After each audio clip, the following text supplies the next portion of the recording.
بسم اللہ الرحمن الرحیم۔ السلام علیکم ورحمۃ اللہ وبرکاتہ۔ شرمگاہ کو دیکھنا۔ دو عورتوں کی آپس میں بحث ہو گئی۔ ایک کہتی ہے کہ غسل کے دوران عورت پر اپنی شرمگاہ میں انگلی ڈال کر اندر سے دھونا ضروری ہے، جبکہ دوسری کا کہنا ہے کہ صرف اوپر سے شرمگاہ دھو لینا ہی کافی ہے۔ کس کی بات درست ہے؟ صحیح بات تو یہ ہے کہ شرمگاہ میں انگلی ڈال کر اندر سے اس کو دھونے کا تکلف واجب نہیں، تاہم اگر وہ ایسا کر لیں تو بہرحال جائز ہے، وگرنہ کوئی ضروری نہیں کہ شرمگاہ میں انگلی ڈالے بغیر بھی غسل درست ہوگا۔ ایک کوشچن ہے جی، مرد کا عورت کی شرمگاہ کو چومنا یا بوسہ دینا اور عورت کے منہ میں اپنا عضو مخصوص دینا، یا مرد عورت کی شرمگاہ کے ظاہری حصہ کو زبان لگائے چومے، تو ایسی حرکتوں میں قباحت ہے یا نہیں؟ بے شک شرمگاہ یعنی پیشاب کی جگہ کا ظاہری حصہ پاک ہے، لیکن یہ ضروری تو نہیں کہ ہر پاک چیز کو منہ میں لیا جائے، اسے چوما اور چاٹا جائے۔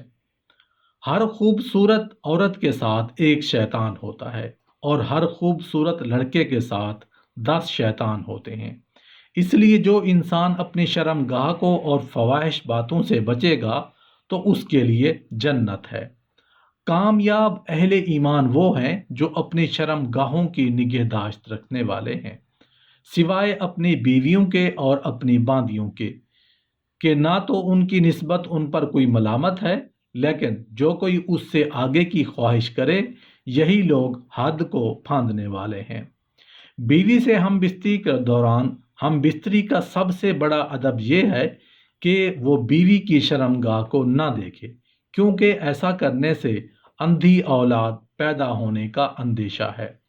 حضرت عبد الرحمن بن ابی سعد رضی اللہ عنہ سے روایت ہے کہ نبی کریم صلی اللہ علیہ وآلہ وسلم نے ارشاد فرمایا کہ کوئی مرد کسی مرد کی شرمگاہ نہ دیکھے، اور نہ ہی کوئی عورت کسی عورت کی شرمگاہ کو دیکھے، اور نہ ہی کوئی مرد کسی مرد کے ساتھ ایک کپڑے میں لیٹ کر سوئے، کیونکہ اس صورت میں حرام کاری اور بدکاری کا اندیشہ زیادہ ہوتا ہے کہ ایک دوسرے کے جسم کے ساتھ لپٹے ہوئے ہوں تو شہوانی خیالات تحرک ہوتے ہیں اور شہوت برانگیختہ ہوتی ہے۔ حضرت ابو سعید رضی اللہ عنہ سے روایت ہے کہ رسول اللہ صلی اللہ علیہ وآلہ وسلم نے ارشاد فرمایا کہ کوئی مرد کسی مرد کی شرمگاہ کو نہ دیکھے، اور نہ کوئی عورت کسی عورت کی شرمگاہ کو دیکھے، اور نہ ننگے ہو کر دو مرد ایک کپڑے میں لیٹیں، اور نہ عورتیں ایک کپڑے میں ننگی ہو کر لیٹیں۔ عورت اور مرد کے جسم کے مخصوص حصوں کو جن سے بول براز یعنی پیشاب پخانہ وغیرہ کا اخراج ہوتا ہے شرمگاہ کہا جاتا ہے، اور اس لیے بھی کہ ان کو دوسرے افراد کے سامنے کھولنے سے فطرتاً شرم محسوس ہوتی ہے۔ جب بچے میں شعور پیدا ہوتا ہے تو وہ فطرتاً ان حصوں کو دوسروں کے سامنے کھولنے کو پسند نہیں کرتا۔ در حقیقت جسم کے یہ حصے چھپانے ہی کے لیے ہیں، ان کا چھپانا انسان کی فطرت میں ہے۔ جب حضرت آدم علیہ السلام اور حوا علیہ السلام کے جنت کے کپڑے اتار دیے گئے تو انہوں نے فوراً ان حصوں کو جنت کے درختوں کے پتوں سے ڈھانکا، حالانکہ ایسا معلوم ہوتا ہے کہ اس وقت تک ان کو چھپانے کی تعلیم نہیں دی گئی تھی۔ یہ شرم و حیا انسان کی فطرت میں اللہ تعالیٰ نے ودیت کر دی ہے۔ اگر بچے کی اس فطرت کو پیشاب پخانہ کراتے وقت ملحوظ رکھا جائے تو پھر رفتہ رفتہ شرم و حیا کا احساس کم سے کم تر ہوتا چلا جاتا ہے، اور بچہ بڑا ہو کر بے شرم ہو جاتا ہے۔ لہٰذا ضروری ہے کہ بچپن ہی سے شرم گاہوں کو دوسرے لوگوں کے سامنے کھولنے سے احتیاط برتنی چاہیے۔